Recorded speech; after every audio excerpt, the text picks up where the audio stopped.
Hello, Lori Wallach here with Rethink Trade. So yesterday, President Trump said he was going to go to the Supreme Court and in person listen to an oral argument. That's a big deal because no sitting president's ever done that. It's just inappropriate for the head of the executive branch to go trying to meddle, influence, just lurk around the operation of the highest court, a separate judicial branch. But separate from that, he said he's going to go listen to the tariff argument that's happening on November 4th. And that's why you're hearing about this from me. So that is a challenge that's gone all the way to the Supreme Court about whether the president has authority under the statute he's claiming to do those broad tariffs on most of the world for varying rates and to put them in place indefinitely. And that hearing is really important because not so much if the high court says, no, he doesn't have the authority. They can use other statutes. Those tariffs are mainly not going away. The other statutes would have the same effect. It just requires different processes.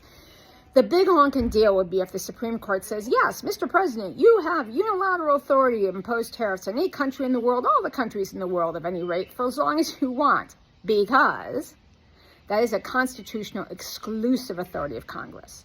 So just as a reminder, we're a country kind of hatched out of a trade war. So that Boston Tea Party that helped spur the Revolutionary War and our independence, that was a protest against King George's unilateral tariffs on tea and other stuff that he wanted to raise money for his foreign wars.